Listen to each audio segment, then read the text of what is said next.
Okay, thanks for stomaching your veggies with the White Sox. Now we get to the good stuff. We get to the chocolate lava cake with the Yeah, the Chicago Chiefs. Cubs. What Yeah. are they gonna do? Let's get creative. The Cubs, their payroll last year, $189 million. Their projected payroll this year, 186. So they are right there. CBT again, right around 237. So they have some room to play with. Notable transactions so far. It was quiet, but Cody Bellinger declined his $12 million option. Marcus Stroman declined his $21 million option. They declined $5 million on Brad Boxberger. They exercised 16 and a half on Kyle Hendricks and 6 million on Jan Gomes. The Gomes one makes way more sense to me than the Hendricks one, but Well, I'll let it fly. I would say look at the market though. Like Yeah, guys way worse are right. getting big money. I mean, you Hendricks gave you a 3.7 in 137 innings. That was Yeah. coming off of an injury. So I have faith that he's going to stay healthy this year, and just gets outs. And you know what? It's good to have that continuity and have him there. So at first it was shocking, and then you see Kyle Gibson and these guys get 13 million. I'm like, I'd rather have Hendricks at 16. I think so. Yeah, that part I get. They've already made some moves too. But I think this is the perfect team to have like almost one of the last because they've been one of the more dormant teams, and I think there's still more work to do. Yeah. So, I'll let you lead us through, but I have a couple of questions for you. Right. So Hendricks also the only guy remaining that was on that 2016 team. Hap debuted and played the whole year in 2017. I was thinking Hap was going to be the only one, but it is Kyle Hendricks. So I totally get it from a fan base standpoint, and the fan base is so important. Jan Gomes also was sneaky good for the Cubs last year, so 6 mil makes sense. They hire Craig Counsell as their manager. They signed Shota Imanaga to 4 years, 53 mil. They acquire Michael Bush and Yency Almonte for Jackson Ferris and Zaire Hope with the Dodgers, and they sign your king and mine, Jorge Alfaro, to a minor league free agent deal. Excited for that. What are your questions? Are they overarching or are they position by position? Well, no, one position specific. Okay. Center field's a unique spot that they're in right now, and I Yes. understand why they haven't signed Bellinger, or re-signed him yet because you have Pete Crow Armstrong waiting in the wings. You have Mike Tauchman, who is a very competent option. My only thing with Tauchman is it got worse and worse as the year went on. And remember, this was a guy that was playing in the KBO. Like he's a guy that's bounced around. He's 33. I do wonder how much of it was him kind of standing on his head a little bit. But then you can also wonder if, okay, he plays good defense, he walks, like that could be enough to hold it down until PCA comes up. But again, what if PCA has some growing pains? Like he still has, I've talked about it, like we've talked about it on the call up. Like he's a top 20 prospect in baseball. He's one of the Yeah. best defensive center fielders I've ever seen, in the minor leagues, and will be one of the best defensive center fielders in the major leagues immediately. But there's some offensive questions there. He whiffs a lot. He chases a lot. Like he still needs to iron some things out. He's extremely young. He doesn't have that many reps because of injuries and COVID.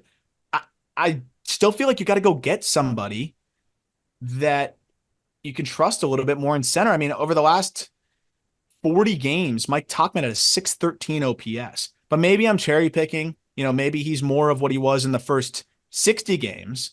But I don't know what to expect from Mike Tauchman. And I think this is a very important aspect of things because if he struggles, well, I guess you could go to Morel out there, but how is Morel's defense in center field? It's a unique spot that I could understand them doing nothing, but I could also understand wanting to be a bit more aggressive. I think they could do a lot. And I know there was somebody that tweeted out, might have been John Heyman, that tweeted out after talking to a high ranking exec. They said the Cubs are the team to watch when it comes to the remaining big ticket free agents. He thinks that they will be very active, which is interesting. And it kind of validates what we thought the Cubs were going to do this offseason. I think the answer in center field is Cody Bellinger. Like, I really do think it is re-signing Bellinger, and you make the DH spot a turnstile, and Bellinger is a DH to give PCA run when he's ready, or you put Bellinger at first and you move Bush to third. I think you can start to play a bit of a jigsaw and pretty much phase Tauchman out. Tauchman's an excellent bench bat to have, I think. But if he's the Cubs opening day center fielder when they have legitimate aspirations at winning the division, I don't think they did a good enough job improving the team. I'm with you. And I'm just trying to think like, you look at the lineup. Tauchman is one of two lefties. Michael Bush is the other lefty that you went out and got. Yeah, you can take us through position because I have some ideas of how they could maybe get better and where they could look, but I do wonder. I think they like Talkman. I think Cubs fans like Talkman because it's safe. He's not going to He's be. from there. Yeah. He's from there. He's not going to be bad. I think he's a great bench piece, but I just feel like when you have PCA, what's the point of Talkman? The problem is, okay, you bring back Bellinger. Now you gotta find some space. You gotta make a trade or something. Yep. So are we at the point where we're signing guys, or are we going to go through the lineup first? We're going to go through the lineup. Okay, go ahead. Yan Gomes and Miguel Amaya are the catching tandem. Are you doing anything to that? No, I think that's actually fine. Yeah, I wish there were greener pastures in terms of the backup catching department, but there aren't. So you just roll with it. I think Amaya can be good. I mean, he's been very hurt through his minor league career, and then was thrusted up to the big leagues and held his own. I thought he was very solid. So I actually think Amaya can be good.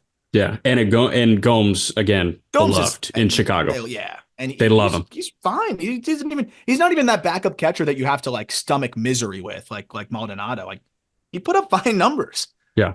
My initial thought after the trade with the Dodgers was Michael Busch was going to play third base because he played third base for the majority of the time in Oklahoma City, but Sahadev Sharma immediately reported that Busch was going to enter camp as the starting first baseman. Busch at first, Mervis as the backup plan. Hayden McGeary and Patrick Wisdom are also sitting there. Wisdom's going to make the team. Like, does he play first base? I don't know. He might just be a DH. He might be a bench bat. Busch and Mervis, I'm sleeping so soundly knowing that those are my options. I love the idea of having Mervis, behind Busch, because again, I still think Mervis can, and I'm biased, but like I still think he can do some great things at the big league level, and had a whole offseason to really work on some specifics, as to what he learned at the big league level. But also for the Cubs, it would be silly if you have World Series aspirations to just roll out there with a rookie again that doesn't have as much of the track record as Busch, and they were able to get Busch in a reliever. So why not have two young, exciting players? And, if Busch, for whatever reason, struggles, now you have another option of a guy that could pop too. I think Busch is going to play well, though. And it also gives you the opportunity, if Mervis is just standing on his head in AAA, looks like everything is starting to, click the way it did in the, larger part of last year. You could always move Busch to third and then get creative there or funnel guys through the DH spot. So it just gives you more options, and it doesn't put all your eggs in the Mervis basket, which clearly the Cubs are a little bit timid, which I understand. He was an undrafted free agent and a guy that really popped up out of nowhere. It's hard to put all your eggs in that basket, so I understand that. I also like the idea of being able to platoon where Wisdom, I mean, he hits bombs off the bench. That's great. Right. And Busch can be sheltered from lefties. Wisdom gets the right-handed side of that, and I think can start to put up some really good numbers just against lefties. For sure. Middle infield, no notes. Horner at second, Dansby at short. Mastrobuoni is, the third middle infielder. Luis Vasquez is ready to handle shortstop in case of emergency, but he'll never touch it because Dansby plays all the time and he's really good. Third base is obviously a sore spot. We can improve there. Nick Madrigal is currently slated there. And the outfield. Christopher Morel is the DH. They have too many DH options to warrant keeping Christopher Morel. He's clearly surplus, and he's clearly valuable. So I'm going to throw you a Morel trade, and you can laugh me off the Zoom, or we can workshop it. Okay. Here's my question before you do that. Yeah. So if Madrigal isn't hitting, what are we doing at the hot corner? Because I assume like Madrigal at this point, like what you're getting. It's going to be it's not even 300, 300, 300. No. It's going to be 260, 300, 300. So. Right. Yeah, you defended well. I think he's a good bench piece. He can kind of move all over. I like the way he plays the game. Like I think he's a good player. Scrappy. Yeah, it's good to have. Makes a lot of contacts, whatever. But at third base, it's a power position. I don't know if you've ever seen Christopher Morel throw, but like I just don't think he can really play third. He like throws like cutters.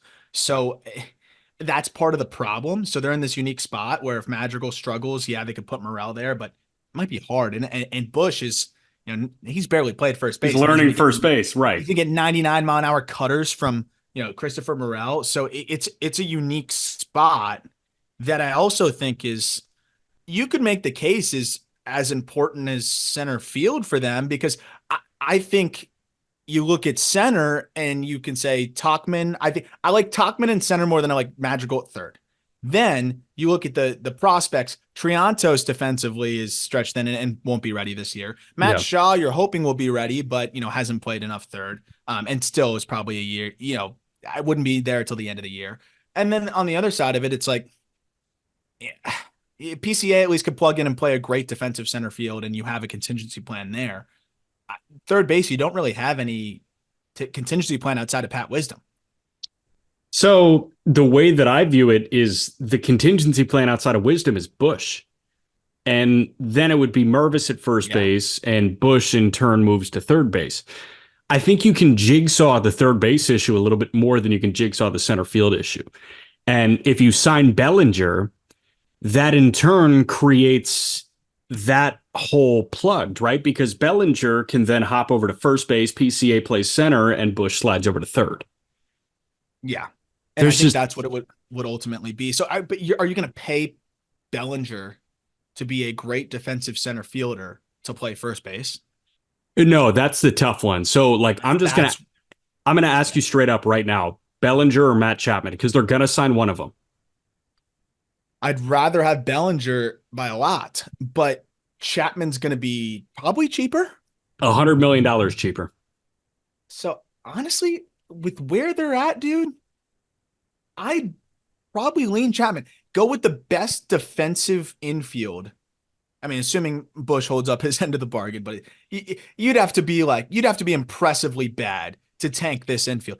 What a defensive infield that would be with Horner, with Dansby, and then Matt Chapman. I think it's a great landing spot for Chapman too. Like, I don't know. There's just something about paying a guy like Bellinger long term, and then either you're blocking PCA or you're putting him at first base. Right. That's really hard for me to stomach. And it's also going to be half the price, I think, or at least 60% of the price for Chapman. I don't think the Chapman market's going to materialize the way that, he was hoping. And I think there's only a few teams, a few suitors. The reason why the Cubs have been waiting, I think, Chapman just hasn't gotten the right offer. I think they could snag him for not that much over $100 million. So, like, might I ask you, is the market materializing for Bellinger? Like, there's frankly no market there.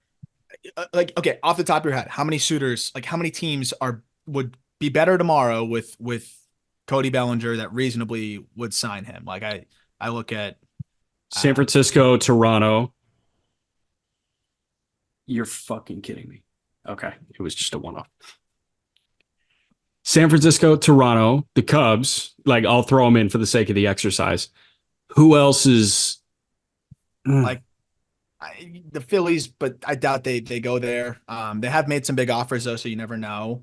The thing is, how many other teams are really going to go there? Right, a lot of teams, probably Mariners, not going to go there. They've got a center fielder. Like, you look at the teams that even like are competitive that would potentially spend. Padres don't have money. Rockies, I'm begging them to do it. Yeah. But why would Bellinger go there? Why would a Boris Client? Unless it's. I mean, Chris Bryant's a Boris. I was just saying, unless it's a Chris Bryant situation where they're offering more than anybody else, maybe they're willing to do that. Right. But I guess the point kind of stands though is that there's not that many teams, I guess, that could go and the Red Sox, they don't want to spend and they'll just roll with Duran. The Yankees make a lot of sense, but clearly they're going a different direction there, and they're going to go with what they're going with. So, and then the Twins don't have money. So yeah, it's a weird spot, but I just still feel like it's going to be cheaper to get Chapman, right? But then at the same time, where the hell is Bellinger going to go? I have no idea. Like, Toronto, I think makes the most sense. Yeah. I mean, man. San Francisco makes the most sense. Like, get Pelly in San Francisco. Makes a lot of sense. Okay, so get Pelly in San Francisco. And all right, they signed Chapman for the sake of the exercise. Now, Morel is like so clearly surplus. Yeah. Yes. So let's go trade Morel. Their starting rotation, I'm going to pitch you on like not improving it because I know it doesn't look great. It's Steele, Imanaga, Taillon, Hendricks, and Wicks. 4 of those guys are pretty much locked in right now. If I said you get 30 starts combined from Wicks and Assad, that feels a lot better than Wicks exclusively. And then you've got guys like Drew Smiley, Wisniewski if he bounces back, Ben Brown if he bounces back. Ship has sailed on Killian, I think. I think Cade Horton could debut. Horton can debut. Would not surprise me at all if Horton, if they manage his innings and then he pops up to help them down the stretch of the second half. that wouldn't surprise me at all either. And then the last one other point on like center field and just I think Yeah. the talk about contingency plans. If it was ever a disaster, PCA can't play out there, Tachman stinks. You could always slide Ian Happ there. He's not going to be a total liability, and Right. he's going to hit. And then you also have Canario, who again won't be a total liability and can also hit. So you know there is just a lot of options there. But back to the original point, like, yeah, I don't know where are you at? I think that Morel is surplus, especially with how good Owen Casey was in Double A last year. It could be a quick stop in Triple A. He could just be the DH. I want to move Morel to get a freaking dude at the back of this bullpen. Alzolay, I think, is a closer adjacent. I think Alzolay is not even a poor man's Brian Abreu. It's a slightly discounted Brian Abreu. So with this Hader news, why can't Morel lead a package that goes and gets you, if you're feeling really spunky, Brian Abreu or Ryan Presley? Like Morel for Presley, straight up, doesn't sound terrible, I don't think. Where would he play for them? I mean, their center field options right now are Jake Myers and Mauricio Dubon. Yeah, but they like center field defense. Myers is an unbelievable defender. Yeah. I like the idea. So you think you're good with that rotation? Steele, Tyone. I think Tyone's going to be better. I love the Imanaga signing, of course. Yeah. Hendricks is a good 4-5. Wicks is a fine 4-5. I wish they had a little bit more upside there. I will say, like Assad's a good 4-5. Yeah, yeah. I just wish there was a little bit more impact at the top. But you know So- what? Like you're not going to sign Blake Snell. You're not going to go with another lefty, and you're not going to trade for. You know, I think the only way that they would be able to make a trade is for one of the Marlins starters, which is going to be hard to come by clearly, and also two of their guys are lefties. They could go for Tanner Scott. I still think that's a perfect fit. I know we've talked about him in multiple episodes, but right. it just seems like that's the most likely guy to get moved for the Marlins, and like that could make sense. I just feel like for the Astros, like they just lost Graveman. I think that's why they're in on Hader now. Okay, so if we trade Morel, let's think about a middle of the rotation arm that could be available. I don't think there are really any. My eyes also went to Miami, and I thought, okay, Morel and what can get you Tanner Scott and Edward Cabrera? I know. I was thinking about putting those together. And that's the interesting thing. Like, would the Marlins ever package both? I think absolutely. Yeah. I think they absolutely would. And Edward Cabrera gives you so much more upside in that rotation, right? Instead of Steele and Wicks, you got a shot at, a guy that could be, I think a number 3, number 2 when it's all there. Right. But at the very least, you could always move him to the bullpen. You just added another really exciting arm to the fold. And Tanner Scott's, you look at Julian Merriweather, like that guy was hurt almost every single time we saw him on the mound. It was 100 and then he was gone. So this was the first year that we really saw him throw a lot of innings, but I don't know if you can count on that.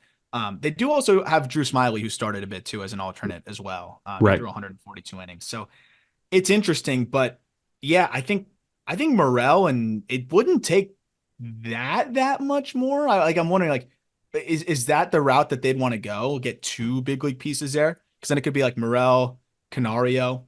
Because I think the Marlins would have interest in Canario. They need a right-handed power bat in the outfield. But we've also done a lot of mock trades to the Marlins. So right. I'm just trying to think like what other starters could be out there to be gotten that are available. I don't know if there's many that they'd be able to get. I don't think we're doing the Cease thing again. No. And Morel is so hard because he's a tweener. Like Morel for Tanner Scott is a massive overpay by the Cubs. Morel for Jesus Luzardo is a massive underpay by the Cubs. Morel for Dylan Cease is a massive underpay for the Cubs. Like they're going to need to attach prospects to guys that are considered good and guys that are on expiring deals. Like it's just too much like to have Morel. So you would need to get that guy and more. He's a tweener. He's like when you're in between a pair of jeans, really. It's let's figure this out, man. I don't know. He makes my brain hurt because he's so clearly surplus for the Cubs. And he screams what Peter Bendix would look for, right? Like, yeah. Jose Siri, like they love those types in Tampa, and that's what guy that Bendix targeted. They love the tooled up, fast, hit the ball hard, will figure out the hit. Like they love those guys, and that's why I think Morel could be a perfect fit. Like I think Bendix would target him. So I think Tanner Scott, Edward Cabrera for Morel, Moises Ballesteros. Like I don't really see a direct path for him, especially with how much they like Amaya. Yeah. You could go Ballesteros and then adding Canario. I That feel like might that might be too much is on the that too Cubs much? end. I think so because Canario's value at the Cubs is heightened because there is no Nelson Velasquez anymore. That is true. So BJ Murray, Yeah, sure. You sign is that Chapman and you acquire Tanner Scott and Edward Cabrera for Morel, Ballesteros, and BJ Murray. yeah.